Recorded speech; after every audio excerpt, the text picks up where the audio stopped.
최근에 설교를 준비하면서 느끼는 게 제가 하나 있는데, 우리 안에 어떤 것이 들어와 있느냐가 정말로 중요하다는 생각을 전 계속 하게 됩니다. 우리 안에 어떤 것이 들어왔느냐에 따라서 우리 몸과 우리 삶이 나타내는 반응이 달라지기 때문이죠. 우리 몸만 생각해봐도 그렇죠. 우리 몸에 바이러스가 들어오면 어떻게 됩니까? 열이 난다던가 혹은 뭐 목이 붓는다던가 그런 각종 이상 반응이 생겨납니다. 심지어 코로나 바이러스는 제가 그 의사 선생님께 이제 바이러스 걸린 다음에 진료를 받으면서 들은 설명인데, 우리 몸에 흔적을 남긴대요. 내가 왔다 갔어 하는 흔적을 남긴대요. 이 참 끈질긴 놈이에요. 그래서 그냥 떠나가지 않고 내 몸을 마치 핥히듯이 딱 핥히고 간답니다. 그래서 우리 몸에서 가장 연약한 부분 있잖아요. 가장 연약한 부분을 일종의 데미지를 주고 간대요. 그래서 여러분 뭐 코로나 걸렸다가 후각이 조금 이상이 생기는 후유증이 있다던가, 약간 뭐 계속 좀 호흡이 가빠진다던가 이런 후유증이 있는 분들이 있었잖아요. 그게 바이러스가 흔적을 남기고 가는 거라고 합니다. 그러니까 그런 식으로 이제 우리 안에 뭐가 들어왔느냐에 따라서 변화가 생긴다는 거죠. 자, 우리의 마음도 마찬가지죠. 어떤 것이 들어오느냐에 따라서 말투라던가 표정들이 달라집니다. 혹시 여러분들도 그런 경험이 있을지 모르겠는데, 내 주변에 거칠고 사나운 것들이 많아지잖아요. 그러면요, 나도 사나워져요. 나도 사나워집니다. 근데 주변에 부드럽고 말랑한 것들이 내 주변에 많아지잖아요. 그러면 나도 그만큼 부드러워집니다. 자, 그럼 그리스도인은 어떨까요? 그리스도인은 어떤 사람들입니까? 그리스도인은 예수님을 영접한 사람, 예수님을 주님으로 고백하는 사람, 내 안에 예수님이 계셔서 예수님으로 살고 나는 죽은 사람, 그것이 바로 그리스도인이잖아요. 그죠? 예수님을 통해 드러난 사랑의 삼위일체 하나님이 그 안에 있는 사람, 그것이 그리스도인입니다. 그렇다면 그리스도인에게도 그에 합당한 변화, 반응이 나타나겠지요. 그게 우리가 지난주에 이야기했던 뭐예요? 우리 지난주에 뭐 얘기했죠? 그렇죠. 구체적인 내용은 기억 못해도 제목은 기억하는 노력을 해봅시다. 칭의와 성화였었죠. 그게 바로 우리 안에 일어나는 변화란 말이에요. 자, 그렇다면 우리가 칭의를 받고 지금 성화되어가는 과정 가운데 있습니다. 성화의 과정 가운데 있어요. 그럼 그 가운데 우리에게 어떤 변화가 일어날까요? 오늘은 우리가 그 이야기를 해보려고 합니다. 지난주는 우리 하나님께서 우리를 거룩하게 만드십니다. 그러니까 우리가 마음을 열어야 됩니다. 이 얘기를 했다면, 그럼 우리가 마음을 열고 그 성화를 충만히 누리면서 살아갈 때 하나님께서 우리를 어떻게 변화시켜 가시는가, 하나님께서 우리에게 주시는 것은 무엇인가를 이야기해 보려고 해요.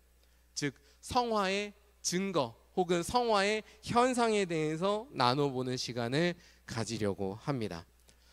이 제가 말씀드린 성화의 현상은 여러분 사람에 따라서 일찍 발현될 수도 있고 늦게 발현될 수도 있어요. 왔다 갔다 할 수도 있어요. 하지만 우리가 믿음을 가지고 주님과 계속해서 동행하다 보면 어느 순간 우리한테 찾아오는 현상들이라고 보면 좋겠습니다.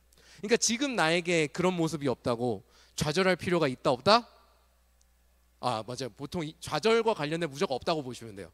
제가 좌절 얘기하잖아요. 그럼 없는 거예요. 좌절은 금지, 희망은 오케이, 이렇게 가면 돼요. 좌절하실 필요 없습니다. 오히려 희망을 가지시면 돼요. 아, 주님께서 나에게 이런 것들을 주시겠구나, 이런 희망을 가지시면 좋겠습니다. 그래서 우리가 함께 오늘 말씀을 묵상하면서 우리의 삶을 돌아보고 우리가 또 한번 하나님을 향해서 나아가는 결단하는 시간이 되기를 소망하고 또 축복합니다. 자, 우리가 세 가지로 나눠서 말씀을 나눠보려고 하는데요. 성화의 증거, 그 첫 번째 모습은 어떤 모습이냐? 자, 따라해 봅시다. 하나님을 섬기는 삶. 네, 하나님을 섬기는 삶이 성화에서 나타난 첫 번째 모습 중 하나입니다.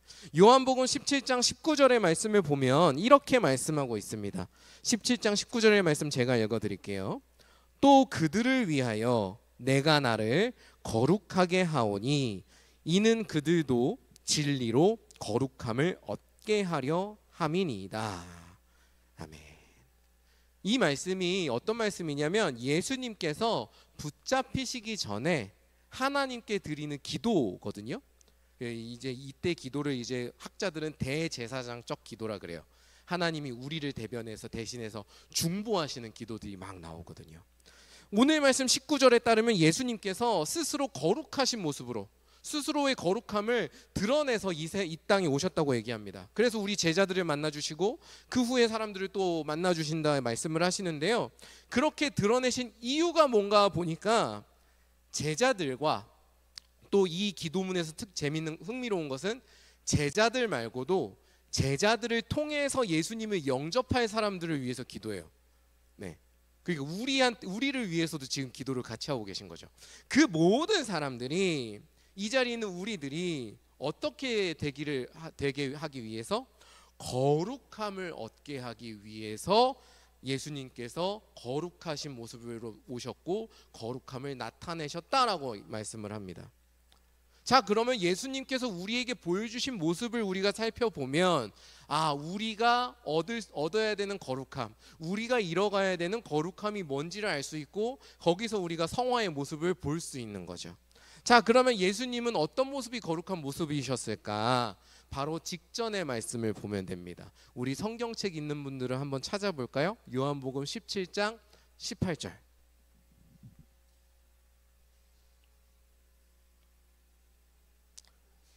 요한복음 17장 18절의 말씀. 자, 우리 17장 18절의 말씀 한번 같이 읽어볼게요. 시작.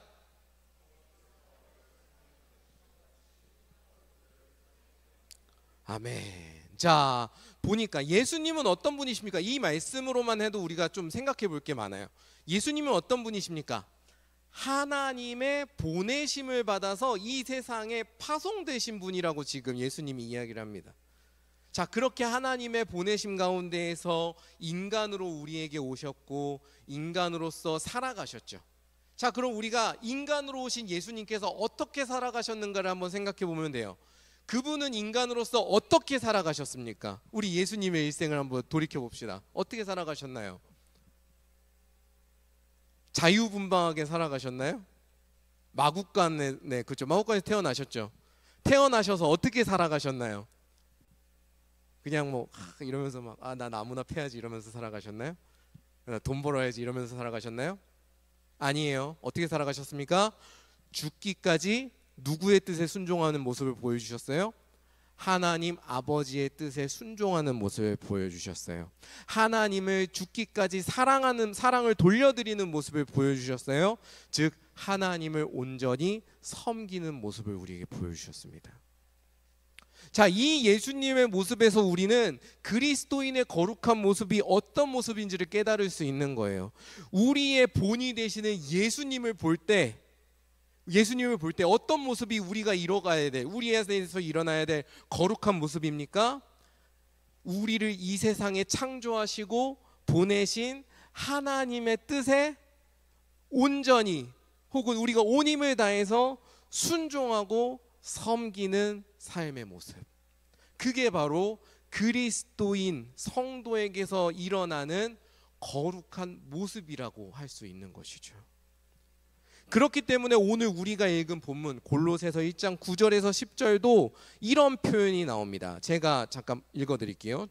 9절하고 10절 가운데 보시면 이렇게 말씀합니다. 모든 신령한 지혜와 총명에 하나님의 뜻을 아는 것으로 채우게 하시고 주께 합당하게 행하기를 원한다라는 거죠. 이처럼 그리스도인은 하나님의 뜻을 알기를 간절히 바라는 삶을 살게 됩니다. 그리고 그 하나님의 뜻을 아는 것을 기뻐하는 삶의 모습을 나타나게 됩니다. 그리고 그 뜻에 합당하게 살아가기를 힘쓰는 삶의 모습을 드러내게 됩니다. 이게 바로 우리 안에 나타나는 거룩함의 모습이다. 성화의 현상이요 증거다라는 거죠. 여러분, 사실 이거는요, 제가 이렇게 얘기하면 우리가 정말 노력해야 되나 봐. 내가 진짜 순종하기 위해서 나를 더 이렇게 돌아보고 회개하고 내가 이렇게 나를 이렇게 자제해야 되나 봐, 이렇게 생각할 수 있는데, 사실 제가 지금 말씀드리는 것은 하나님을 섬기는 이 거룩함의 모습은 엄밀하게 말하면 하나님을 믿는 사람에게는요 자연스럽게 피어나게 되는 모습입니다. 자, 지난번에 제가 믿음에 대해서 말씀드렸던 것도 한번 생각해 봅시다. 믿음이란 제가 뭐라 그랬죠? 벌써 까먹었어? 한 2, 3주 정도 기억해 줘요.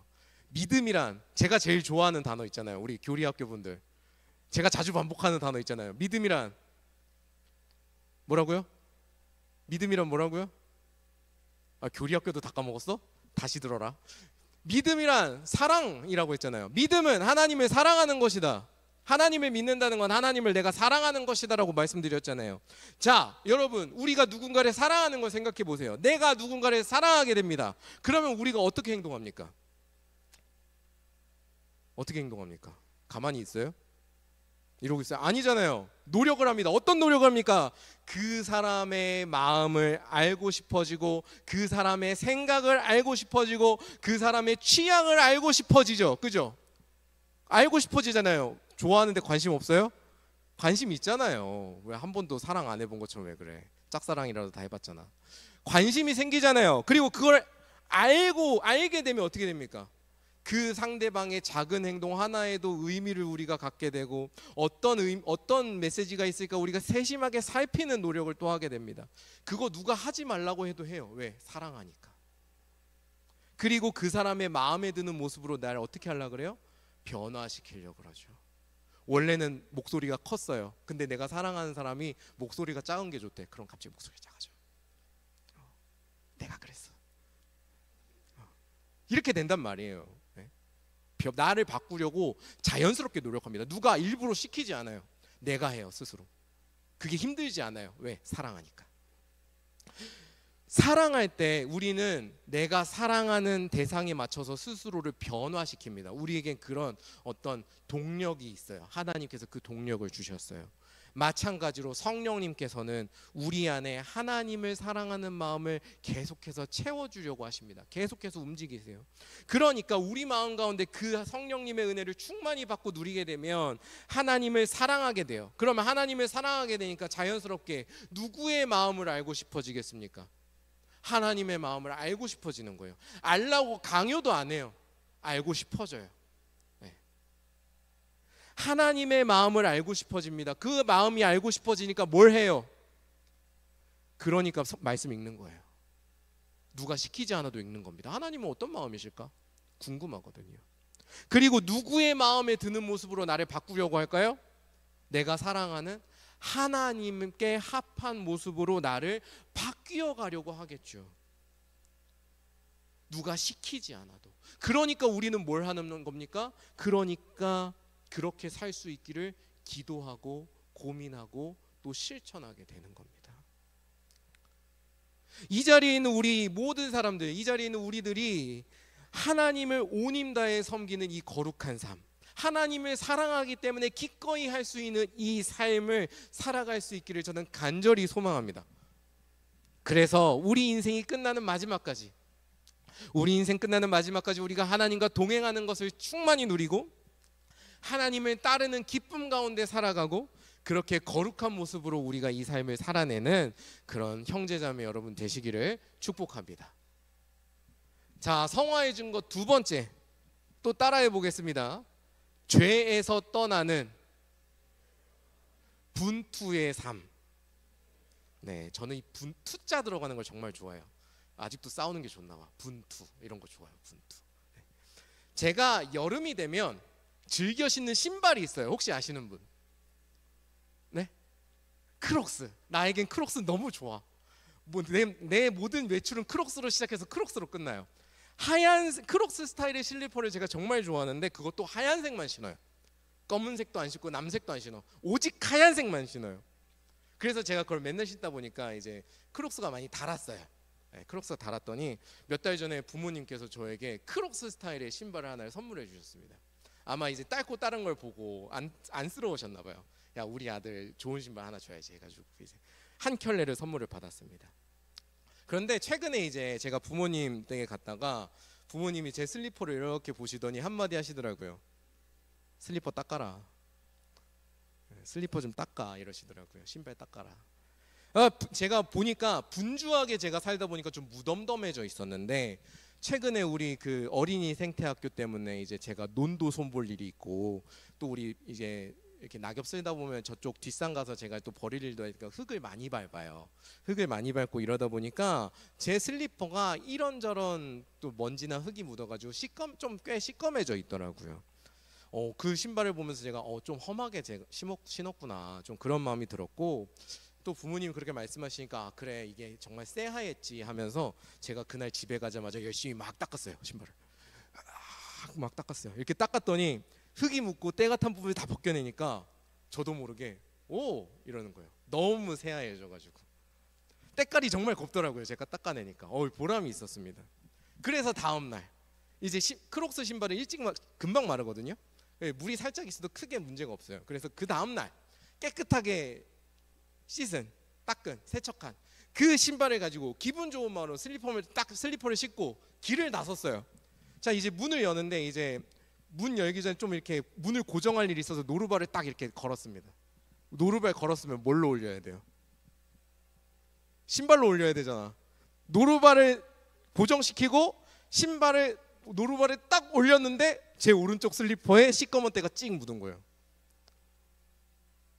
그 순간 정말 제 머리가 엄청난 스트레스에 휩싸였습니다. 이렇게 깨끗해진 신발에 또 때가 타다니.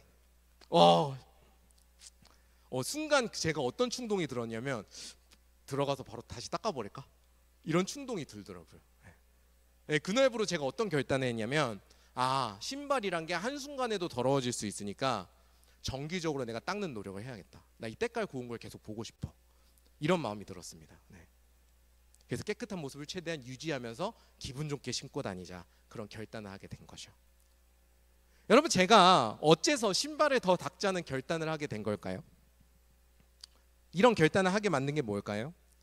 만약에 신발이 더러운 상태 그냥 그대로 있었다면, 그냥 신발이 흙이 묻고 때가 묻은 채로 그냥 신고 다녀도 아무도 아무 이야기를 안 해줬다면, 신발을 닦으란 말을 안 해줬다면 거기에 때가 하나 더 묻는다고, 더러워지는 게 하나 더 생긴다고 제가 이 정도의 스트레스를 받지 않았을 겁니다. 어차피 시꺼먼데 뭐 또 그럴 수 있지 했을 거예요. 그런데 제가 신발을 닦아봤더니 어때요? 정말 깨끗해지는 걸 경험한 거예요. 내가 손으로만 닦아도, 그냥 저 솔질했거든요. 손으로만 닦아도 이렇게 깨끗해질 수 있구나, 이걸 보았기 때문에 조금만 더러워지는 걸 봐도 싫어진 거죠.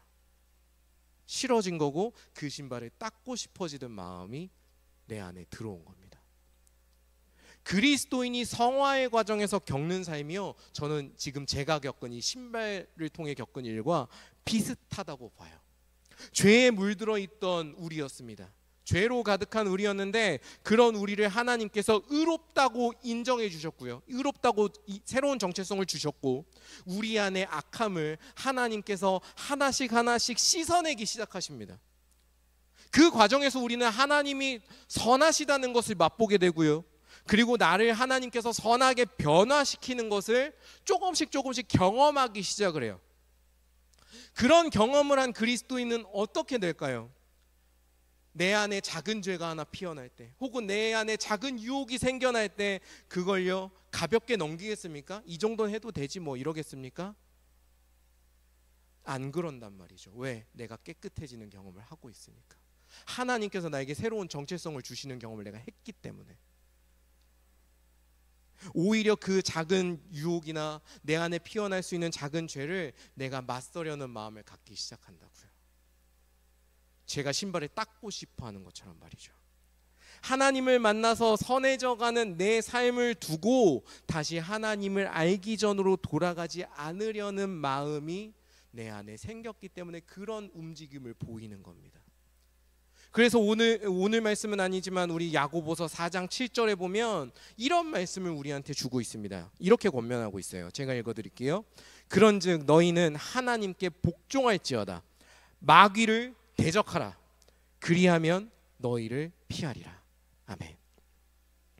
성화의 과정 가운데 걸어가는 성도들은 우리를 넘어뜨리려는 마귀, 즉 우리의 죄의 뿌리에 낙담하지 않습니다. 내가 어차피 죄인이니까 나는 돌아가야지, 이 정도는 괜찮지 하지 않습니다. 오히려 어떻게 합니까? 담대히 맞서는 삶을 기꺼이 선택합니다.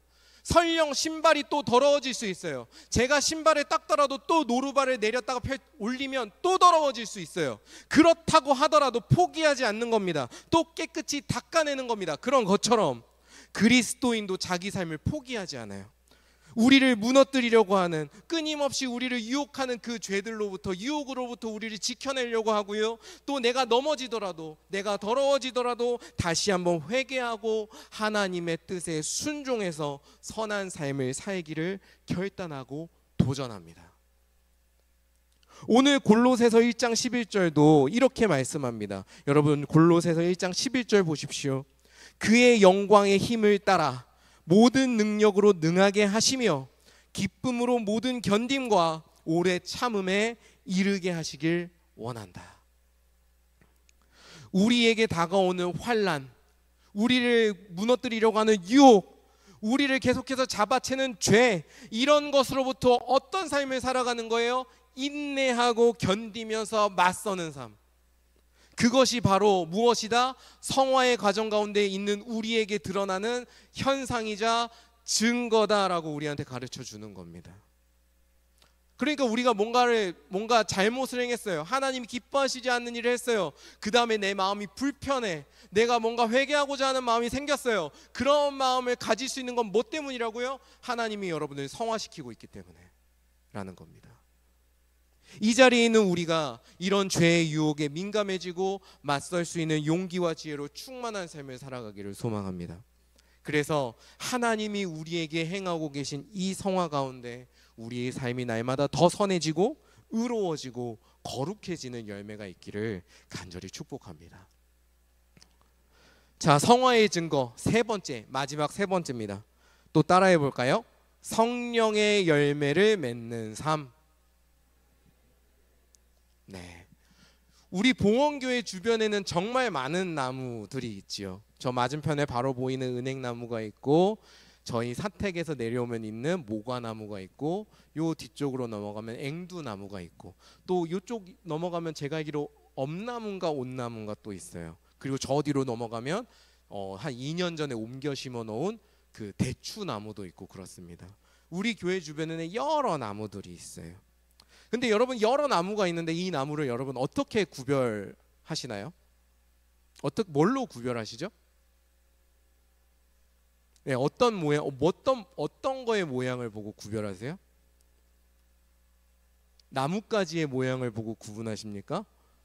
아마 대부분 구분 못할 걸. 저거 제가 나뭇잎 다 뺏겨버리면 여러분 구분 못하실 걸요. 나뭇잎을 통해서 구별하고, 또 하나 말씀하신 대로 열매를 통해서 우리는 구분합니다. 은행나무가 왜 은행나무입니까? 은행잎이 있고 은행이 떨어지거든요. 은행을 맺기 때문에 은행나무고요. 우리가 모과나무인 걸 어떻게 합니까? 저기에 모과가 맺히거든요. 가을이 되면. 그래서 우리 모과나무인 걸 알아요. 앵두, 이번에 앵두 맺혔어요. 그래서 앵두나무인 걸 아는 겁니다. 우리가 거듭해서 변화를 강조하는 이유도 바로 여기에 있는 겁니다. 우리가 그리스도인인 걸, 우리의 정체성을 뭘 통해서 우리 사람들이 알 수 있어요? 내 안에 생기는 변화, 내 안에 있는 삶의 모습, 이것을 통해서 우리는 이 사람이 어떤 사람이구나, 이 사람의 정체성이 뭐구나, 이거를 알 수 있는 겁니다. 그래서 제가 변화를 계속해서 강조하는 거예요. 성경도 이야기합니다. 이 사람이 맺는 열매, 이 사람이 맺는 성품, 이 사람이 하는 행동을 통해서 그 사람이 누구인지 알 수 있다라고 이야기합니다. 누가복음 6장 43절에서 45절의 말씀, 이거는 우리가 함께 찾아서 읽어보면 좋겠어요. 예수님의 말씀인데요.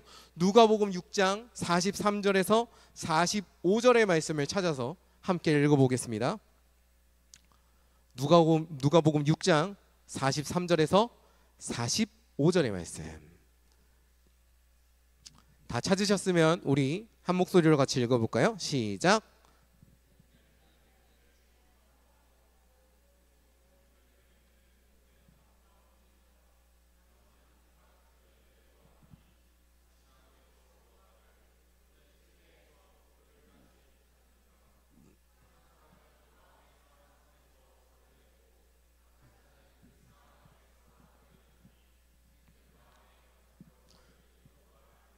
아멘.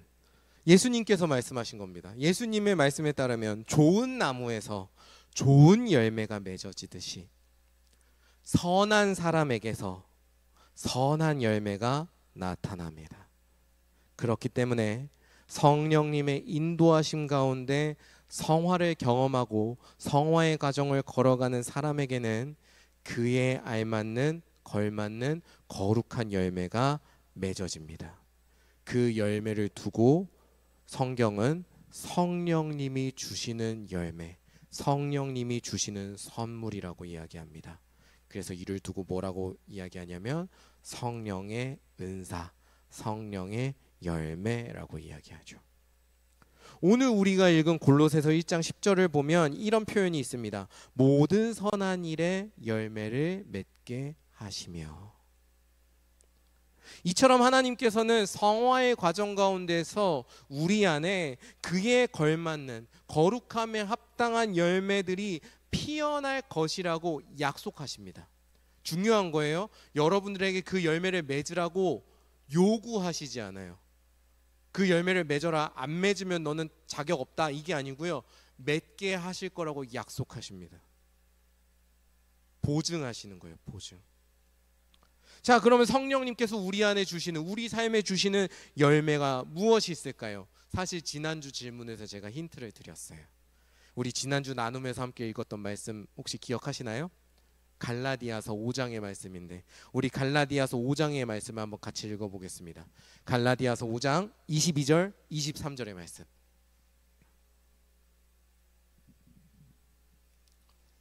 갈라디아서 5장 22절에서 23절의 말씀, 자, 우리가 함께 찾아서 읽어보도록 하겠습니다.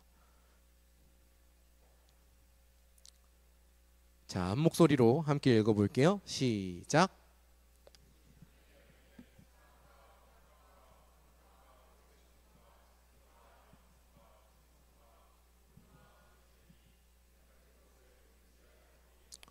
아멘. 우리가 맺을 성령의 열매는 무엇입니까? 사도 바울의 이 말씀에 따르면 9개의 열매가 우리 안에서 맺어진다 얘기합니다. 이 열매들은 어느 하나만 우리 안에 딱 생겨나고 멈추는 게 아니고요. 우리가 거룩해지는 과정 가운데서 이 9개의 열매들이 풍성하게 맺어지는 그림이라고 보시면 돼요. 그래서 우리도 나무도 보다 보면 열매가 하나, 두 군데, 세 군데 열리다가 다 열리잖아요. 어느 순간 다 맺거든요. 그런 것처럼 이 성령의 열매도 하나 맺혀지다가 어느 순간 다 풍성해지는 그림으로 그려집니다. 그럼 이 9가지의 성령의 열매가 무엇인가 우리가 함께 보죠. 9가지. 첫 번째 뭡니까? 사랑입니다. 사랑. 사랑은 무엇인가요? 사랑은 이런 겁니다. 내 이득이나 혹은 나의 유익과 상관없이 다른 사람을 섬길 수 있는 마음입니다. 우리는 보통 나에게 좋기 때문에 다른 사람에게 선의를 베푸는 경우가 많잖아요. 사랑은 거기서 한 차원 더 나아가는 겁니다. 나에게 별로 유익이 없어요. 나에겐 별 상관이 없습니다. 하지만 그 사람이 존귀하기 때문에, 그 사람이 소중하기 때문에, 그 사람이 하나님의 피조물이기 때문에 섬기는 삶, 그 사람에게 유익이 되는 것을 베푸는 삶, 그것이 사랑이라고 할 수 있습니다. 두 번째 열매는 무엇인가요? 말씀을 보니까 희락이라고 되어 있죠. 기쁨입니다. 기쁨.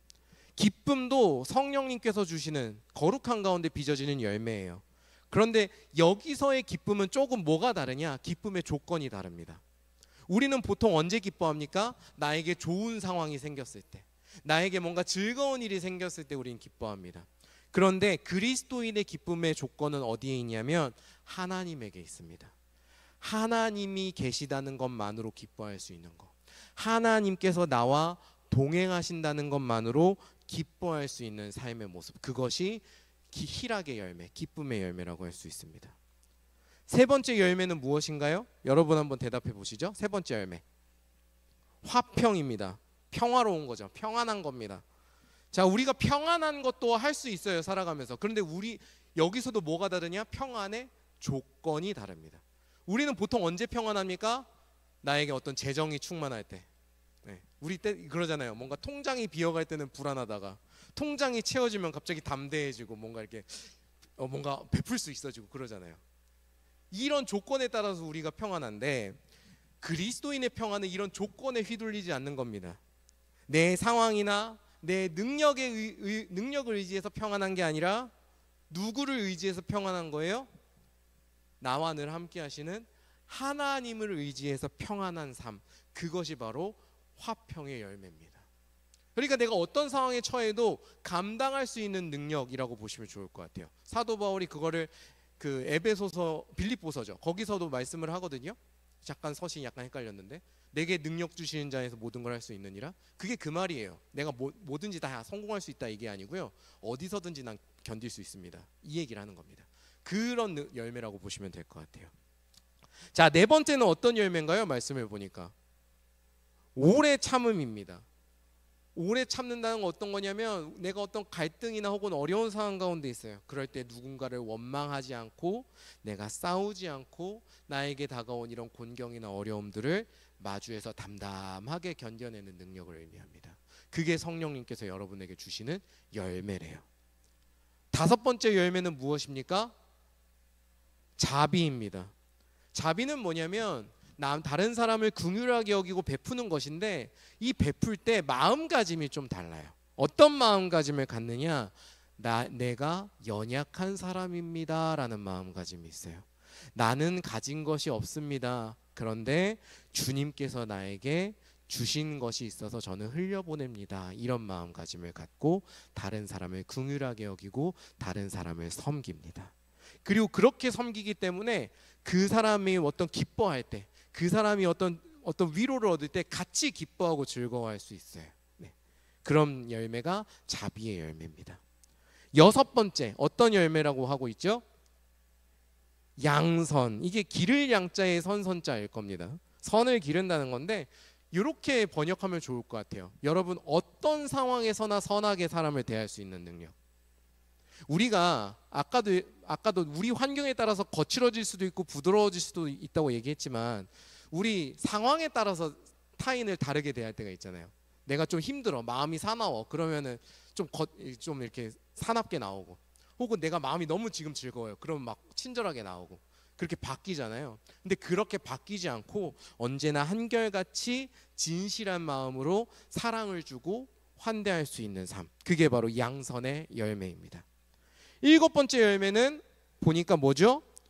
충성입니다. 여러분, 충성의 의미 잘 아시잖아요. 어떤 게 충성입니까?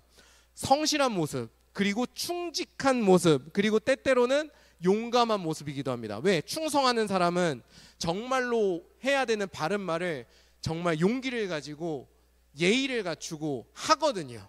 네. 충성은 그런 모습입니다. 그래서 성실하고 충직하게, 때때로 용기를 가지고 정말로 하나님의 뜻을 전하고 이야기하고 선포하는 모습, 그것이 충성의 열매, 일곱 번째 열매입니다. 자, 이제 거의 다 왔어요. 여덟 번째 열매 뭐죠? 온유입니다. 쉽게 말하면 겸손한 거예요. 내가 뭐 했다고 막 우쭐하지 않는 겁니다. 나의 겸손함을 항상 이야기하고, 항상 나를 이렇게 작게 보고 하나님께 영광을 돌리는 모습, 그게 온유한 삶이고요. 마지막 아홉째 뭐죠? 절제입니다. 여러분, 절제가 무엇인가요? 절제, 사실 20대 때는 절제랑 거리가 가장 먼 세대이긴 한데, 우리 청춘이 그렇잖아요. 뭔가 더 이렇게 열심히 도전하고 뭔가 하고 싶은 걸 해보고 이런 나이 때잖아요. 우리가 아니구나, 나는 30대구나, 미안합니다 여러분. 네, 20대 여러분 그렇잖아요. 네. 그런데 여기서 절제라는 건 우선순위를 따지는 능력이라고 보시면 될 것 같아요. 내 앞에 닥쳐온 급한 일이라던가 혹은 내 안에 생겨난 충동에 휘둘리지 않는 거예요. 그리고 내가 정말로 먼저 집중해야 되는 중요한 일이 뭔지를 구분하고, 더 정확하게 말하면 내 삶에서 정말로 지켜야 되고 행해야 되는 참된 일이 뭔지를 구분해서 집중하는 능력입니다. 자, 그러면 우리 삶에서 참된 일은 뭘까요? 하나님의 뜻을 온전히 따르고 순종하는 것, 그게 참된 일 아닙니까? 그 일의 우선순위를 두고 매진할 수 있는 것, 이게 절제의 열매입니다. 그렇게 매진하게 되면 나머지 사이드들은 당연히 중요도가 떨어지거든요. 그러니까 내 마음을 자제시킬 수 있는 거죠. 자, 이렇게 9가지 열매들이 그리스도인의 삶에서 맺어진다고 말씀합니다. 그래서 우리가 그리스도인이고 우리가 성화의 과정을 살아가고 있기 때문에 우리는 우리 삶을 보면서 이런 열매들이 우리 삶에 어떤 모양으로 맺어지고 있는지, 그리고 이 열매들이 잘 자라나고 있는지를 살펴야 돼요. 왜냐하면 이 열매들이 맺어지는데 이 모양이 약간 잘못 맺어지는 경우도 있거든요. 그러니까 뭔가 그 거짓된 방식으로 맺어지는 경우도 있습니다. 네. 그러니까 사랑을 하는데 알고 보니 그게 나의 유익을 위해서 사랑하는 그런 방식들이 있거든요. 네, 그렇게 맺어지는 건 아닌지 내 자신을 잘 살펴야 돼요. 그렇게 우리의 이 성령의 열매들이 우리 안에서 잘 맺어질 때 우리의 거룩함이 드러날 뿐만 아니라 그 열매의 유익을 우리 이웃들과 세상에 나누어 줄 수 있는 겁니다. 이 자리에 있는 우리들이 이 성령의 열매를 맺는 사람들, 그 성령의 열매를 맺는 기쁨을 모두가 누릴 수 있는 사람들이 되기를 저는 간절히 소망합니다. 그래서 우리의 삶에도 거룩함이 더 진하게 묻어나고, 그리고 우리를 통해서 이 세상이 좀 더 밝고 선하게 만들어져 가는 그런 거룩한 성도의 삶을 우리가 살아갈 수 있기를 저는 마음 다해서 축복합니다. 자, 말씀을 맺습니다. 하나님께서 우리에게 일으키시는 성화는 우리에게 분명한 증거를 남겨줍니다. 하나님의 말씀에 순종하고 하나님을 섬기는 열정을 우리에게 부어주고요, 죄를 대적하고 죄에서 떠나려는 결단을 우리에게 줍니다. 그리고 우리를 인도하시는 성령님의 귀한 열매들이 우리 삶에 맺어지도록 도와주십니다. 지난주에 제가 강조했던 것처럼 이 성화라는 것은 내가 노력해서 얻는 전리품이라던가 상급이 아닙니다. 그것은 하나님을 향해 마음이 열린 나에게 그분께서 부어주시는 값비싼 은혜입니다. 여러분들이 뭘 내놓는다고 해도요, 이것은 내가 대가로 받아올 수 없는 것이라고요. 하나님께서 그저 내어주시는 값비싼 은혜요 선물입니다. 그 은혜를 충만히 누리고 기뻐하는 사람에게는 오늘 우리가 나눈 이 이야기들이 해야 한다는 의무감으로 다가오지 않을 겁니다. 저는 이 말씀을 꼭 강조하고 싶어요. 그 성화의 은혜를 충만히 누리는 사람에게는요, 제가 드리는 이 말씀이 해야 한다는 의무감으로 다가오지 않을 겁니다. 그 대신 어떻게 다가올 거냐면, 그렇게 하기를 나도 원한다는 열망으로, 오늘 12절의 말씀처럼 이런 열망을 주시는 데 대한 감사함으로 다가올 겁니다. 성도로 사는 삶이, 이 성화의 과정을 걸어가는 여러분의 삶이 의무가 아니라 여러분에게 열망이 되기를 전 간절히 바랍니다. 여러분, 새로운 한 주가 시작되는데요, 거룩함을 이뤄가는 이 길을 우리가 함께 기뻐하면서 또 열정을 갖고 함께 걸어가는 봉주르 청년부의 모든 지체들이 되기를 주님의 이름으로 간절히 축원합니다.